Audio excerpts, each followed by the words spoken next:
But I'm tidying up the back of the tractor here with the nice little check chains and the little chains on the clips and stuff like that. And now that I've tidied up this side with a new clevis pin, I'm looking here and I see a bolt going through a chain link. So I was in a shop today and I seen these for sale, so I'm after going and buying a set so that it looks like the other side. So that's kind of the situation here. Normally with these you'd have that sleeve going through, the link arm there coming down, lift arm, and then you have the bolt going through it, and you'd have this bracket then going onto your chain. And I have a selection of these links here that I'm going to use, these kind of U-shaped links. So I'm going to take out this bolt. I might have to cut off one link of the chain because this is going to add extra length, whichever one I choose to it. So I'll cut off that one there, that was widened anyway. We'll put in our sleeve, we'll put in our nut and bolt, and we'll put on our link. So what I think is best to do with them, with the link anyway, is to paint it. So paint that link, and what I do is I might take off that link and put a new one on so that we have one each side, so it looks a bit more correct. Looking behind here, there's no split pin on this clevis pin here, it's just a bit of wire, so I'm going to cut that off. I'm going to fit a new split pin. So we'll get this nut off the end of the bolt. There's a bit of butchering going on there, I'd say, to get the chain kind of fitting around it there, so we'll get all that off. And we'll get the proper part fitted. We'll do it in a way that we can do the same on the other side, so it looks right from behind. I don't mind having to paint brackets or anything like that. Quick rub of sandpaper, loads of primer there, loads of rust primer. Paint them, let it dry, come along the next day, fit them. No problem doing that at all. If it makes it look right from behind here, especially when we're going to the effort of having things nice up there. We may as well continue that down here. And again, when you do this right, you're able to take everything off easily.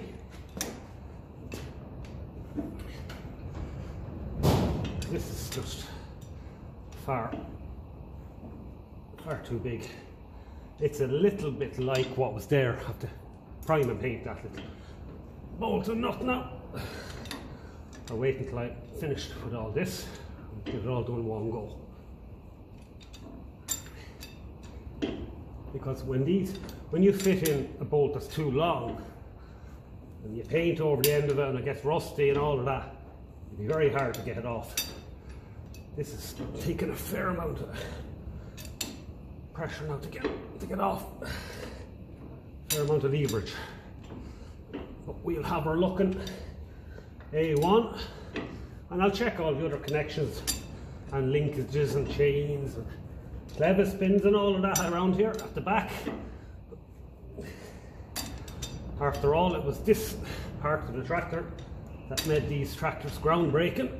The Ferguson system, the 3-point hitch that Harry Ferguson invented. Yeah. So that's coming off slowly there now. Yeah. It's just way too strong, too big a bolt for the job here now. It just looks a little bit out of place. So I'll keep going there and get that off. Down a piece of timber so we can sit this link arm down on it. So you just want to come out.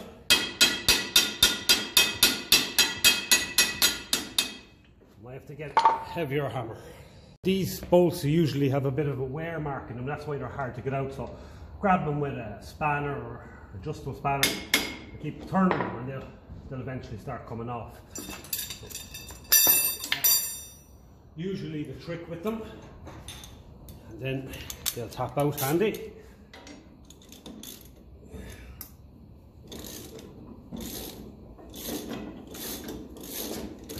This has been in there a good while. You can see the wear mark on it there. It's a fair bit of wear. So now this is welded on there. So what I'm going to do, I think the only option now is I'm going to cut there and there and let this keep this link, because we'll be putting one of these U-links on, and we can ditch this. We won't need him. He's too. They did a nice job on it, in fairness, but I want to have this, all the details right on this little 35. I hate using angle grinders near vintage machinery, but it'd be just too awkward using the hacksaw. I'd be hitting this and everything, so I've just put that on there, giving it a bit of a tighten up, and that should hold it, keep it. It's only a 1 mil cutting blade, so I'll take my time and cut it out. I have a bit of a rag put around the bodywork there, but the spark should be going downwards anyway.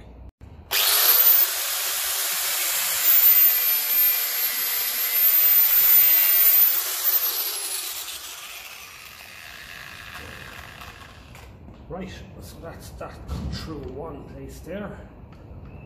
The reason why I'm doing this in situ on the tractor is I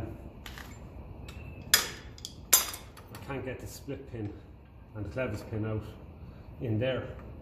I can put a new split pin in around the clevis pin, but it's just been a bit awkward, and I can only prise it out, and that will involve damaging bodywork, damaging paintwork, so I don't want to go doing that.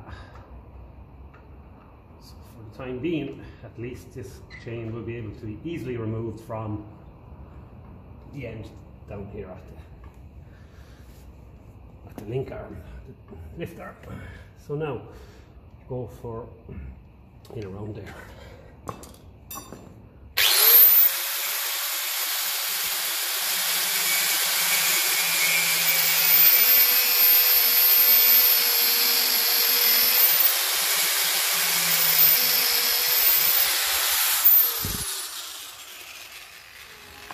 So there we go. And now we should be able to use the rest of that chain. So that can come off, and this can come off. Okay. And my goggles can come off so I can see. Right. So where are we? We'll get this opened and we'll see how it fits together. This sleeve fits in here nice and tight. Just have to take off the sticker, and that'll fit in there really snugly. So yeah, there really was no need for such a big bolt through here, considering the sleeve. The problem is when you put a bolt in and it doesn't turn, because it's tight both sides, you get wear marks on it, whereas this, the bolt goes through there, so it doesn't. So let's get this sticker cleaned off this, and then it'll fit through the lift arm. Okay, so that's starting to go through. Can lift it up into position. It seems to want to go into the third one. That's what it does on the other side. A little tap through.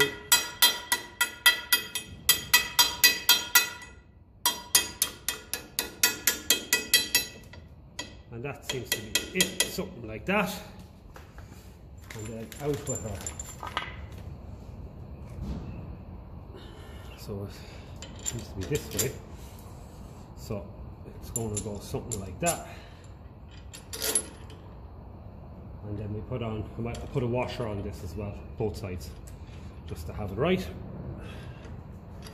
And then we can pick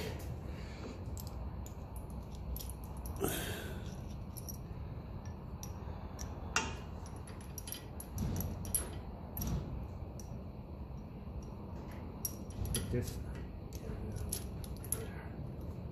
So I don't think this looks right with that coating on it, so that kind of whatever coating, the metal coating, so I'll paint that, and I'll change the other one on the side to a new one as well, because it will look right then. So that's perfect.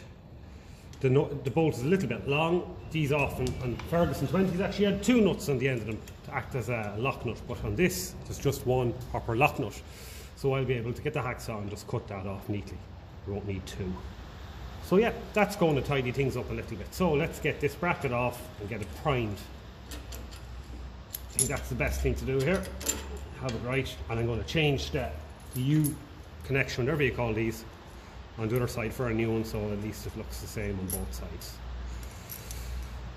So get him quick rub of the sandpaper, get that starting to roughen up a bit so that it'll help give a bit of a key to the paint. And now I'm going to take off this one here, and we'll replace it with a new one, so with both sides looking the same. So this is the beauty of having all these split pins in.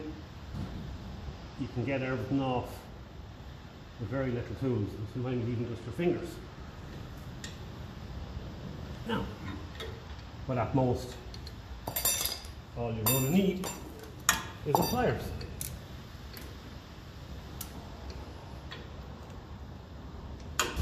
Out comes your split pin.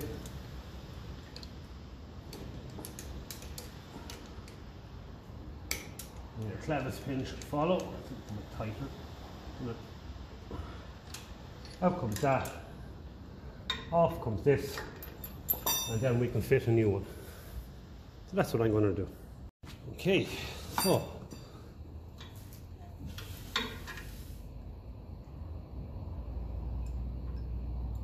I'm going to want threads downwards, so something like that, and then in through there.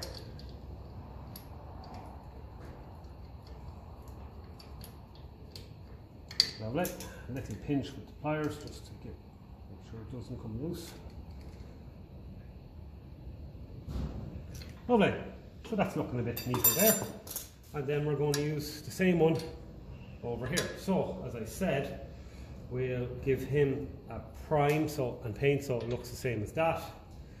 And we can again give the nut and bolt a prime and a paint so it looks like that. So this should all start looking nice and tidy before too long. Lovely.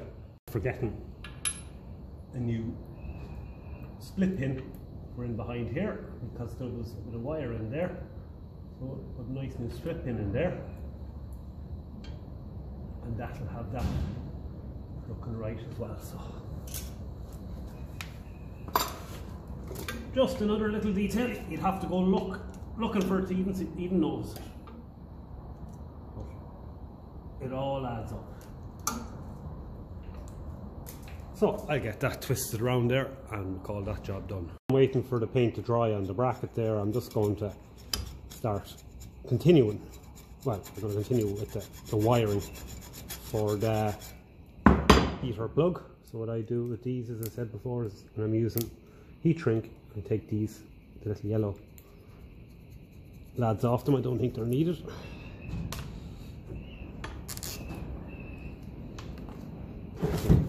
Do a nicer job with them off. So that's that. Heat shrink. See if I can get some. Thought I had a bit of spare heat shrink. The right size heat shrink, cut from the bit I used yesterday. Find some and come back. So that's how it looks now with the yellow lad off it and a bit of heat shrink. So I'll get a lighter now and just give that a shrinking. That'll help it all tighten up and take shape.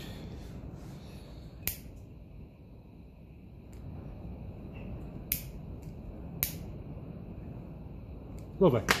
So that is that bit that's going to go onto the actual heater plug itself.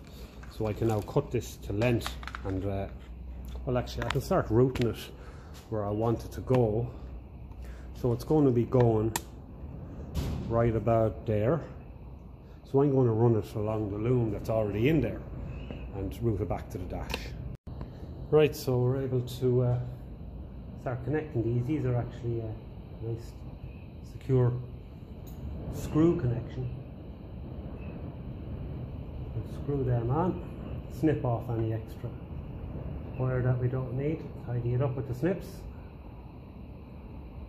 These are the best type of connections. That's why they're using sockets and plugs and all of that.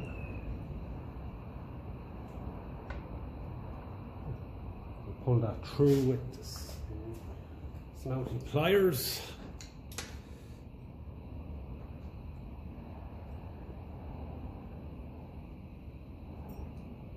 Be good and snug.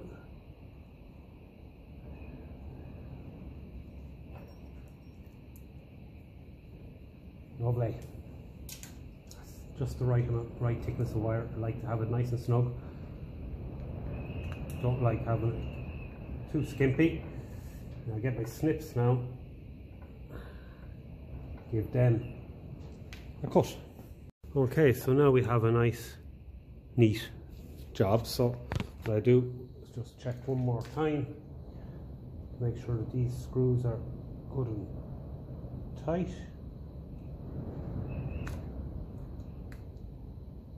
Now, then we can put on the washer. That's an extra washer that I put on myself.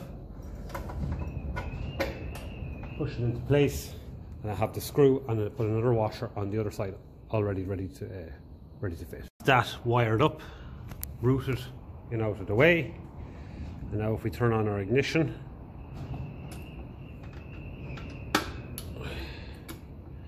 we see our charge shown right in the middle. That's our battery charge, and if we press our button,